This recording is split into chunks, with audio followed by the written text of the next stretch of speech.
One of the hardest things to do is to develop patience. We want what we want, and we want it now. The Bible makes it very clear that the road to patience is through tribulation or troubles. And that's what Romans chapter 5 says. Today, I'm going to ask Grandma Sue to read us the story, The Value of Patience, the story of the Wright brothers. This is going to be interesting, and maybe not only interesting, but instructional on how to persevere and become patient.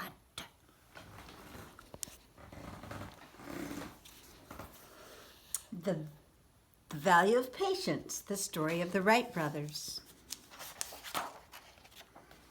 You'll see in this book something at the beginning that you kids have done at our house sometimes. Building with Lincoln logs. Once upon a time, there lived two brothers, Orville Wright and Wilbur Wright. One day, the Wright brothers were playing with their friend Jimmy. They were building a toy cabin. They liked to build things, and they were waiting for their father to come home with a toy.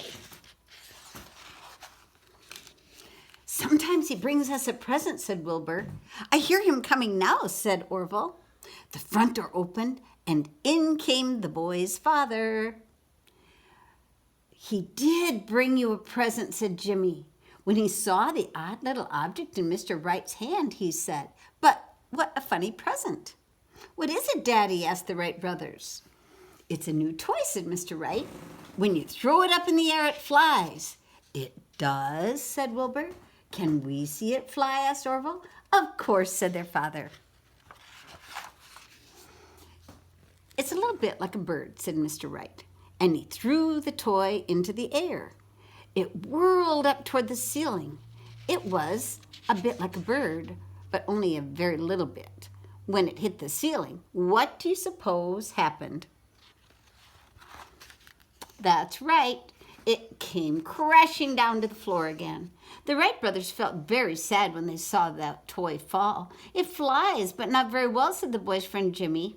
Mr. Wright smiled. Throw it again, he said. Maybe it will stay up in the air a little longer. So the boys tossed the toy into the air again. This time it spun out across the room. It flies, it does fly, shouted the boys. Golly, said Jimmy. To be sure, it was only a toy, but it gave the Wright brothers a wonderful idea. They were so happy that they started to dream. Do you know what they started to dream about? Suppose that toy was a big flying machine. Suppose it could stay up in the air for a long time. We could climb aboard and steer it and fly anywhere we wanted to go, right over the rooftops and the trees. They knew it was only a dream. At that time, people could float high in the air in balloons or could fly for very short distances in gliders, but no one had ever made a real flying machine. No one will ever make a real flying machine, laughed the boy's friend Jimmy. Look at that. And the little flying toy again fell to the floor. But that's only a toy, said Orville. If we made a real flying machine, Wilbur began. You could never do it, said Jimmy. You're silly, and I'm going to my own house and play with my own toys. And he left. The Wright brothers might have been upset about this if they had had time. But before they could worry too much about Jimmy, they heard a strange, chirpy little voice talking to them. The Wright brothers looked around. They saw a bright-eyed bird perched on the windowsill.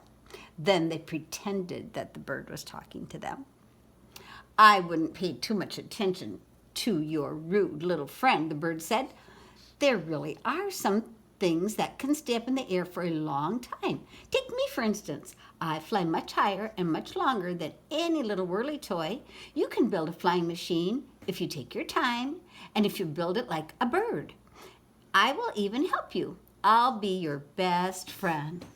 Orville and Wilbur knew they had just made up the talking red bird and that they were just thinking and talking to themselves. But it was fun to think of the red bird as their friend. Watch me, chirped the bird. I can fly up, I can fly down, I can turn and fly sideways. A good flying machine should be able to do everything I do. But lots of people have tried to build machines like birds, said Orville. They don't work too well. Besides, put in Wilbur, we don't know anything about machines. We wouldn't know where to start. Start at the beginning, said the bird very sensibly. Where else would you start? Learn about machines. We'll do it, said the Wright brothers, and they hurried off to see their father, who printed a newspaper.